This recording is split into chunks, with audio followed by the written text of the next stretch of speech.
ലേക്ക് സ്വാഗതം. നമ്മൾ പല തമിഴ് സിനിമകളുടെയും കേരളത്തിലെ ഒരു തിയേറ്ററിലെ കളക്ഷനൊക്കെ വലിയ കാര്യത്തോടെ പറയാറുണ്ട്. ഇന്ന സിനിമ 50 ലക്ഷം അടിച്ചു, ഇന്ന സിനിമ 75 അടിച്ചു, 1 കോടി കേരളത്തിലെ തിയേറ്ററിൽ നിന്ന് നേടിയ തമിഴ് സിനിമ ഇന്നതാണ് അതിൻ്റെ പേര് എന്ന് പറയുന്നത്. അതൊക്കെ മാറ്റമറിച്ചുകൊണ്ട് മലയാളത്തിൽ നിന്നൊരു സിനിമ അവിടെ ചെന്നിട്ട് അതേ അംഗം അങ്ങ് കുറിക്കുകയാണ്. അതെ, പറഞ്ഞു വരുന്ന സിനിമ മഞ്ഞുമൽ ബോയ്സിനെ കുറിച്ചാണ്. ചെന്നൈയിലെ ഏറ്റവും ഫേമസ് ആയ രോഹിണി സിൽവർ സ്ക്രീനിൽ നിന്നും മാത്രമായിട്ട് ഇതുവരെ സിനിമ നേടിയിരിക്കുന്നത് 75 ലക്ഷത്തിന് മുകളിലാണ്. അതായത് ഞായറാഴ്ച, ശനി ഞായർ അല്ലെങ്കിൽ ഈ വരുന്ന ശനിയാഴ്ച ആകുമ്പോഴത്തേക്ക് സിനിമ നമുക്ക് കാണാൻ കഴിയുന്നത് 1 കോടി നേടുന്ന ആദ്യ മലയാള സിനിമ എന്ന് വേണമെങ്കിൽ പറയാം. 75+ lakhs gross collection from Rohini theatre Tamil Nadu. അത് തന്നെയാണ് നമുക്ക് പറയാനുള്ളത്. അതായത് ഒരു സിനിമ തമിഴ്നാട്ടിൽ പോയി വിജയിക്കുക അല്ലെങ്കിൽ അന്യഭാഷയിൽ പോയി വിജയിക്കുക എന്ന് പറയുന്നത് വലിയ കാര്യമായിരിക്കില്ല. പക്ഷേ ഇമാതിരി ഒരു തൂക്കണമെങ്കിൽ അത് വലിയ കാര്യം തന്നെയാണ് എന്നുള്ളതാണ്. ഇന്ന് നമ്മൾ സോഷ്യൽ മീഡിയയിൽ കണ്ട മറ്റൊരു കാര്യം, തമിഴ്നാട്ടിൽ നിന്ന് ഒരു ചേച്ചി പറയുന്ന കാര്യം. അവർ ആക്ട്രസ് ആണ് എന്നാണ് അതിനകത്ത് നമ്മൾ കമൻസിലൊക്കെ വായിച്ചിരിക്കുന്നത്, ആരാന്നറിയില്ല.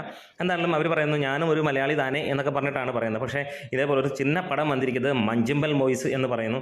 അത് പറയുന്ന അത്ര ഹൈപ്പ് കേരളത്തിലില്ല, ഇവിടെയാണ് ഹൈപ്പ് എന്നൊക്കെ പറഞ്ഞിട്ടാണ് പറയുന്നത്. പക്ഷേ ജനങ്ങളെ സംബന്ധിച്ചിടത്തോളം നല്ല സിനിമ കാണാൻ അവർ ആഗ്രഹിച്ചിട്ടുണ്ടെങ്കിൽ, അവർക്കത് കിട്ടുന്നുണ്ടെങ്കിൽ അവർ കാണുമെന്ന് തമിഴ്നാട്ടിലും അവർ പ്രൂവ് ചെയ്യുകയാണ്. അപ്പം അവർക്ക് എത്രത്തോളം ഇതിനെ നെഗറ്റീവ് അടിക്കാൻ ശ്രമിച്ചാലും അത് നടക്കില്ല. കാരണം ജനങ്ങൾ അത്രത്തോളം ഇഷ്ടപ്പെട്ടു എന്നുള്ളത് തന്നെയാണ്. 3 മലയാള സിനിമകളാണ് തമിഴ്നാട്ടിൽ പോയി കാശ് വരുന്നത്. ഒരു കാലഘട്ടത്തിൽ എന്നല്ല, കഴിഞ്ഞ 1 മാസത്തിന് മുമ്പ് എന്ന് പറയാം. അങ്ങനെയുള്ള സിറ്റുവേഷനിൽ കേരളത്തിൽ നിന്ന് മുഴുവൻ കാശ് വരികയും കേരളത്തിലെ വമ്പൻ സിനിമകളെ മാറ്റി വെച്ചിട്ട് തമിഴ് സിനിമകൾ ഇവിടെ റിലീസ് ചെയ്യുന്ന ഒരു കാര്യമുണ്ടായി. അവിടെ 1-2 ആഴ്ച അല്ലെങ്കിൽ ഒരാഴ്ച കഴിയുമ്പോഴത്തേക്ക് ആ സിനിമകൾ പോകുന്നത് നമുക്കറിയാം. പക്ഷേ അതിനോടകം തന്നെ വമ്പൻ കളക്ഷൻ 50 കോടിയും 50 ലക്ഷവും ഒക്കെ നേടിപ്പോകുന്ന ഒരു കാര്യം. ഇവിടെ ഈ ഒരു സിനിമ മഞ്ഞുമൽ ബോയ്സ് വ്യത്യസ്തമാകുന്നു. ഇനി മഞ്ഞുമൽ ബോയ്സിൻ്റെ കളക്ഷൻ കാര്യങ്ങളിലേക്ക് വരികയാണെങ്കിൽ തമിഴ്നാട്ടിൽ നിന്ന് മാത്രമായിട്ട് സിനിമ 30 കോടിയിലേക്ക് എത്തുന്നു എന്നുള്ളതാണ്.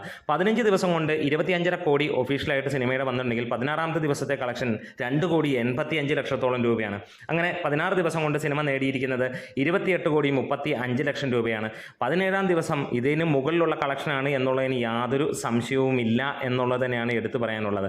അങ്ങനെ വരുമ്പോൾ സിനിമ 30 കോടിക്ക് മുകളിലേക്ക് എത്തിയിരിക്കുന്നു എന്ന് തന്നെ പറയാം. എന്തായാലും മഞ്ഞുമൽ ബോയ്സ് ഇവിടെ തകർക്കുകയാണ്. മലയാളത്തിൻ്റെ അഭിമാനമായി തമിഴ്നാട്ടിൽ പൊളിച്ചെടുക്കുകയാണ് മഞ്ഞുമൽ ബോയ്സ്. 50 കോടി അടിക്കട്ടെ എന്ന് ആശംസിക്കുന്നു ഗ്രേറ്റ് മീഡിയാസ്.